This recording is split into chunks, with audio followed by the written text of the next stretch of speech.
정연섭의 과학과 철학. 이산화탄소, 어떻게 너를 잡을까? 지난해 12월 아랍에미레이트에서 개최된 제28차 유엔기후변화협약 당사국 총회가 대회기간 진통 끝에 화석연료를 조금씩 줄인다는 문구를 넣고 막을 내렸다. 산유국들은 경제를 석유에 의존함으로 이산화탄소 저감 합의가 불편하지만 뽑아낸 원유는 이산화탄소 발생으로 이어지므로 화석원료 퇴출을 미룰 수는 없는 일이다. 오히려 필자는 산유국이 원유를 뽑아낼 때마다 100%의 탄소세를 국제사회에 내고 이 금액으로 이산화탄소 포집자에게 보상을 해야 한다고 주장하고 싶다. 지속가능한 지구는 에너지, 자원의 생성과 소멸의 균형을 맞출 때 유지된다. 완벽한 균형은 자원이 나온 곳으로 되돌아가는 순환이다. 물은 바다에서 증발하여 구름으로 떠다니다 대륙의 비로 내려 다시 바다로 가는 완벽한 순환을 보여준다. 증발량이 많으면 비례하여 강우량도 많다. 댐으로 강이 흐름을 차단하여도 호수에서 증발하여 물의 대순환은 항상 유지된다. 반면에 탄소의 흐름은 순환이 거의 일어나지 않는다. 탄소는 석탄이나 석유로 지하에서 채굴되나 다시 석탄이나 석유로 변환되지 않는다. 가을에 떨어진 낙엽과 강변 길 따라 메마른 갈대는 썩을지언정 석탄으로 바뀌지 않는다. 썩은 낙엽으로 봄에는 새싹이 자라니 다소 위안이 되지만 벌목한 아름드리 나무가 땔감으로 사용될 때는 아픔을 느낀다.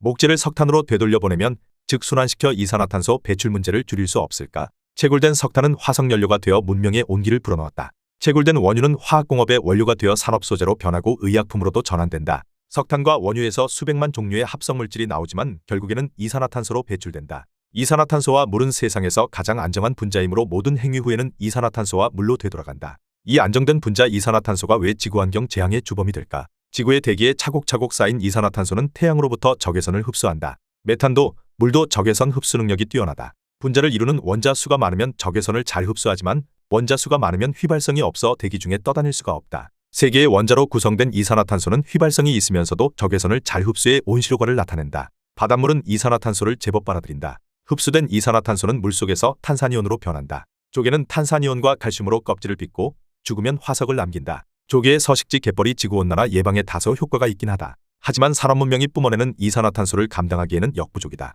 대기 중에 이산화탄소를 대량으로 제거하는 대표적인 방법은 식물이 하는 광합성이다. 광합성에 의한 이산화탄소 감소 효과는 관측으로 확실히 증명됐다. 찰스 데이비드 킬링이라는 학자는 하와이 마우나로아 관측소에서 이산화탄소를 매년 측정해 그래프를 얻었다. 그래프는 이산화탄소 농도가 꾸준히 증가하는 추세를 보이면서도 그의 계절적 특성도 함께 보여주었다. 광합성이 왕성한 여름에는 이산화탄소 농도가 떨어지고 광합성을 멈춘 겨울에는 농도는 다시 오르막길을 걷는 시기다. 지구의 이산화탄소 농도는 육지 식물과 대륙이 넓은 북반구 영향을 크게 받는다. 식물의 광합성은 신기할 만큼 이산화탄소 제거 효율이 높다. 광합성이 일어나는 엽록체 덕분이다. 엽록체에서는 빛의 향연이 벌어진다. 태양에서 날아온 빛의 입자는 이산화탄소를 역이시킨다. 총 맞은 이산화탄소는 미친 듯이 반응해 포도당으로 변한다. 과학자들이 엽록체 같은 인공 잎을 만들고자 하지만 아직은 실용적이지 못하다. 식물은 이렇게 생성된 포도당을 구슬처럼 꿰어 녹말이나 셀룰로스를 만든다. 녹말은 쌀알처럼 달콤한 열매이고 셀룰로스는 단단한 목재인데 모두 포도당 저장용이다. 식물은 식량인 녹말에 비해 셀룰로스를 엄청나게 만들어낸다.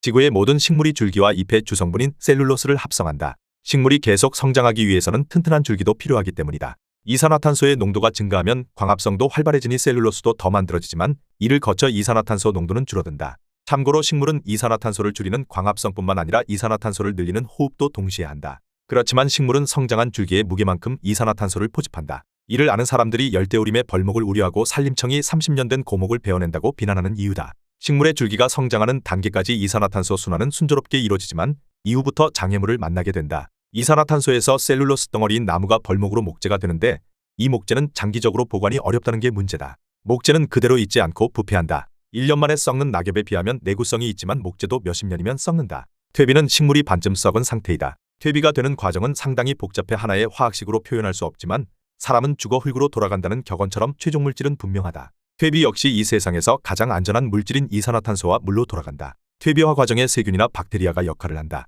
사람은 셀룰로스를 소화할 수가 없지만 이를 소화하는 세균이나 박테리아가 있다. 셀룰로스를 뜯어먹는 소도 자체 분해 능력을 갖추지 못하고 장내 세균들이 분해한 포도당을 흡수한다. 식물이 이산화탄소로 셀룰로스를 합성했고 셀룰로스가 분해되면 이산화탄소로 되돌아가니 이산화탄소의 순환이 이루어졌지만 탄소 저감을 목표로 하는 순환은 석탄과 석유로 되돌아가는 순환이다. 탄소 순환을 완성하려면 목재를 썩히지 않고 땅속에 파묻어 석탄이나 석유로 되돌려 보내야 한다. 그래야 이산화탄소가 온실가스 역할을 하지 않는다. 목재를 부패시키지 않고 순환 효과를 만들어낼 수 있지 않을까? 목재를 세균이 없고 산소가 들어가지 않는 땅속에 묻어두면 석탄과 석유가 될 가능성이 있다. 석탄과 석유가 만들어지는 조건에 가두는 것이다. 탄화 과정은 고생대부터 긴 시간이 걸렸지만 현대기술을 이용하여 신속하게 만들 방법도 있을 것이다. 간단한 방법으로 산골짜기에 목재를 묻고 석회석을 뿌리면 목재는 썩지 않고 탄화된다. 탄화는 부패와 다르다. 부패는 물과 이산화탄소를 발생시키지만 탄화는 석탄과 물이 생성물이다. 이산화탄소는 나오지 않는다. 높은 압력에서 반응이 일어나면 목재는 더 규칙적 구조의 물질로 전환된다.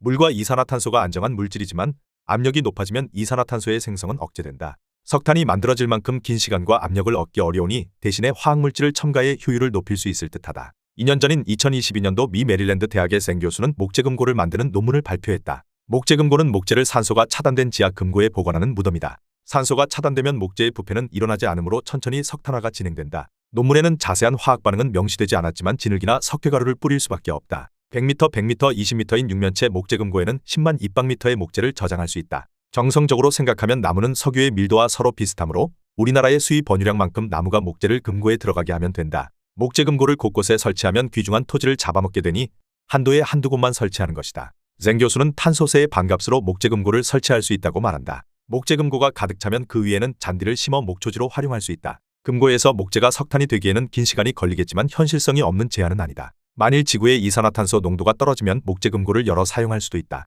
과학 관점에서 나무를 태우지 않고 부패시키지도 않고 석탄화할 수 있다니 흥미롭다. COP28의 이행계획에 따라 화석연료를 줄이더라도 이미 증가한 이산화탄소는 줄어들지 않는다. 원자력 발전이나 태양광 발전으로 전기를 얻더라도 이미 증가한 이산화탄소를 줄일 수는 없다. 공기 중에 이산화탄소를 직접 포집하는 기술이라면 이산화탄소 농도를 줄일 수 있지만 이산화탄소는 안정한 물질이므로 포집해 분해하는 데 소요되는 에너지가 많아서 비현실적이다. 광합성만 한 것이 없다. 나무는 벌목하고 운반하는 데 비용이 든다. 산림 대신에 태양광을 덮어 쉽게 에너지를 얻자고 할 수 있지만 산림은 다양한 생물들의 서식지이므로 훼손해선 안 된다. 나뭇잎은 떨어져 낙엽이 되고 여러 식물의 성장 환경이 된다. 산림은 홍수를 방지하고 공기를 정화한다. 산림에서 큰 나무만을 체계적으로 벌목해 목재 금고에 보관하는 날이 오길 기대한다. 이산화탄소를 포집한 채로 말이다. 더 칼럼니스트